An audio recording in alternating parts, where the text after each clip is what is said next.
Getting started session this morning, and I asked the question, does anybody know how much money you need to make to survive in the greater Washington, D.C. region? Anybody want to guess? Yes, ma'am. Yes! How'd you figure that out? Oh, thank you. Yeah, in fact, Lane, who's here, he was on the call Thursday night and asked that same question. We talked about it. Absolutely got it right. 108,000. Now, that statistic is 2 years old. Let me see if I can find it. This came from, oh, here we go, January 29, 2015. It was published in the Washington Post. So the Washington Post said 2 years ago, 108,000. I saw a more recent statistic yesterday. Bloomberg, everybody familiar with Bloomberg? So Bloomberg bought Business Week, and they do a lot of research. Bloomberg published a list of the 10 most expensive cities in America. How many people think that San Francisco is the most expensive city in America? Okay? How many people think that New York, Manhattan, is the most expensive city in America? Okay? How many people think that Washington, D.C. is the most expensive city in America? Now, according to Bloomberg said you need $106,500. Well, I got news for you. The difference between 106.5 and 108 is not even worth debating. So whether you're using the 108,000, which is a number that's 2 years old, or the 106 that Bloomberg came out with, the bottom line, folks, is that this is the single most expensive region in the country. And if you're not making at least $106,000 a year, you are surviving, barely. And I don't want to turn anybody's stomach, and I don't want to get anybody mad, but you guys do realize that there's this thing called the federal government. And the federal government's kind of what drives the regional economy. Y'all know that, right? And this is not a political statement, but y'all realize we are still living off of Obama's last budget. And we do realize that in January there was a change in administration at every level, the presidential level, the Senate, and the House.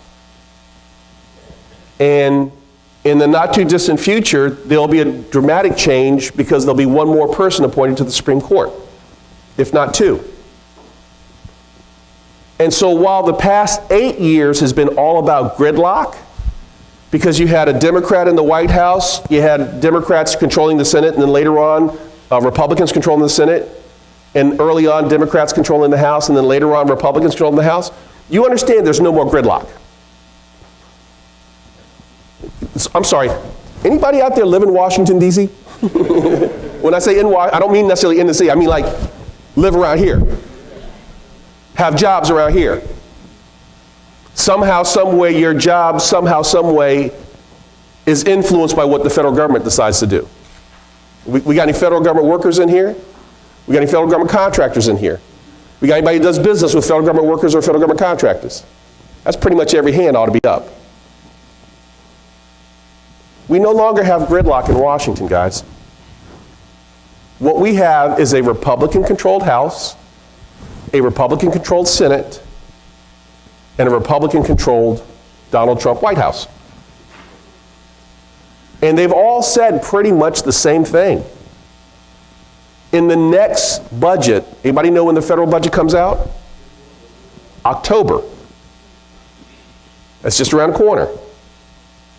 In the next federal budget, every single federal agency will experience at least a 26 to 52% cut.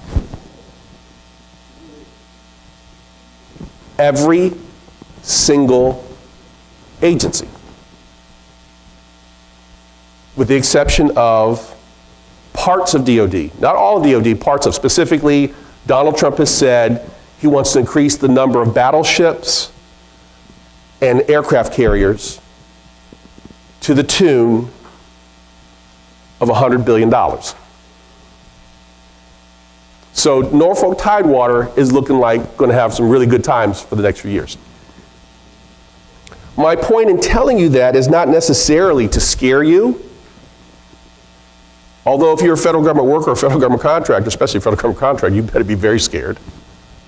My point in sharing that with you is to say if you have not awakened to the fact that you need to make about $100,000 a year to survive, and oh, by the way, some of you, and I don't even want to look at any faces because I can't tell you who you are about to have the rug snatched out from underneath you.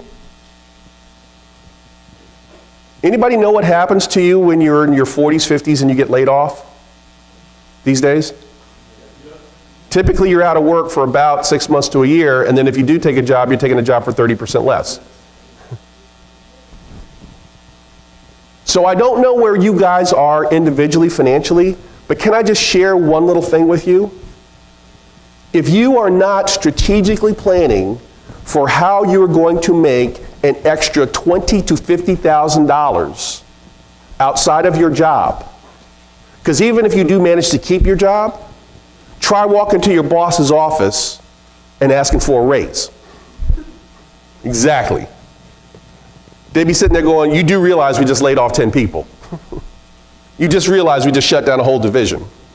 You do understand how many people are out there looking for work, and you want a raise.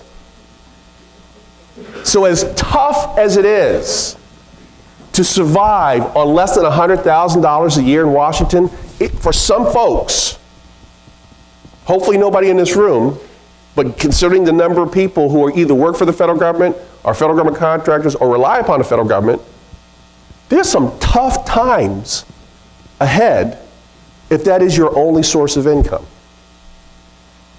Now, that's the bad news. For some of us, there's actually going to be good news. And I almost hate to say it, but it's the reality that we're about to face. When people lose their jobs and can't find new ones,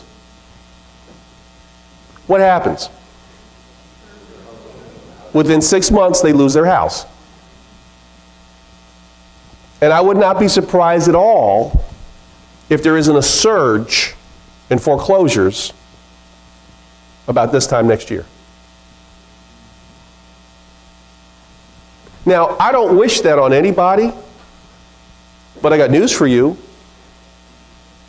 If somebody's going to lose their house, the kindest thing you can do for them is to show them how to sell it to you on something called a short sale. The kindest thing you can do is help them work themselves out of that financial situation by potentially taking over their mortgage payments, something called subject to. The kindest thing you can do for them is let them know that, hey, maybe they do need to walk away from that house, because if they literally walk away from that house and get out from underneath those payments that they can't afford anymore, they can at least start over sooner. But how in the world are you going to be able to help them if you don't know anything about the foreclosure process yourself? Or worse, how will you help yourself if you're one of the unfortunate few that winds up losing your job? So one of the things that we do every year is we host something called the Foreclosure Summit.